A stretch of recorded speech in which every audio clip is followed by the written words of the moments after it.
Hi, have you already thought about your next holidays? I can't wait for them to come. I love traveling. After spending more than 3 months at home, I always get itchy feet. We try to go abroad at least once a year, but we also travel locally and explore our own country. Sometimes you can find picturesque places right on your doorstep. I believe that there are no bad ways to travel, and it's good to try all of them at some point in your life. My parents prefer to buy package holidays from travel agencies for several reasons. First of all, they're not adventurous enough to go on a holiday without any preparations. They always tend to think of the worst-case scenario.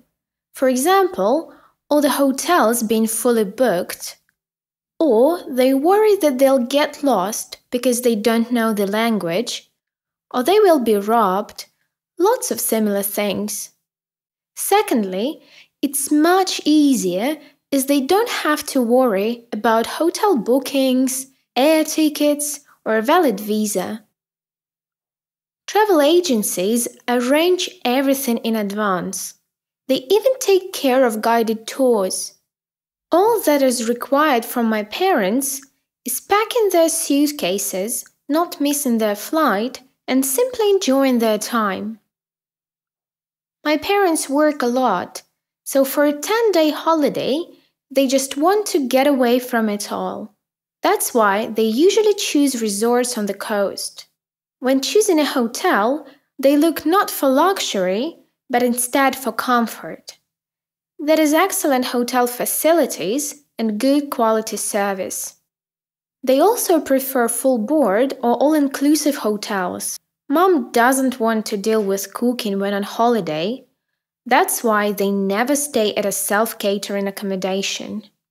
They rarely do any sightseeing, just swimming and sunbathing, 10 days long. Kind of boring, isn't it?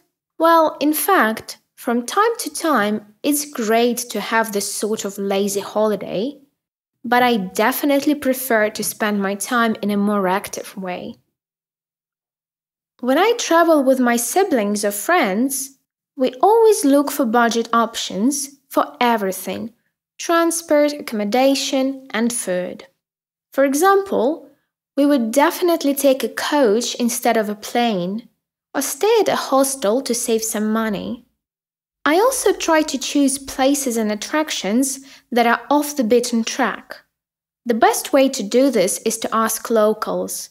They can show you some stunning places which don't attract many tourists just because few people know about them. I have to say that sometimes I just love doing touristy things, especially when it comes to iconic buildings. When you visit London, how can you not see Big Ben? Unfortunately, a lot of touristy places often turn out to be simple tourist traps. They're very expensive and absolutely unimpressive. In fact, I think very often the most memorable things when traveling cost you nothing. One of my biggest weaknesses is definitely souvenirs. I know that in most cases they're useless trifles, but I always bring back home a suitcase full of them. Now I usually explore new places on foot or by bike, but next year, when I get my driving license, I will finally be able to hire a car and see much more. Also, so far, I've been able to travel only during school holidays. At this time of the year, most popular places get really crowded. For example, last summer I was on a school trip to Venice, and I tried to take a picture in Piazza San Marco for nearly half an hour. Guess what? In all the pictures, there's somebody standing or going by right in front of me. So I think when I start working and choosing when to go on holiday, I'll go for off-season. Anyway, traveling is awesome, at least for 3 reasons. It makes you a well-rounded person, helps you discover skills that you had no idea you had, and it's a way to do something new since no one likes to be stuck in a rut. What about you? What's your most memorable trip so far? Have you ever had fun, or not really fun, travel adventures? Share your stories with us in the chat.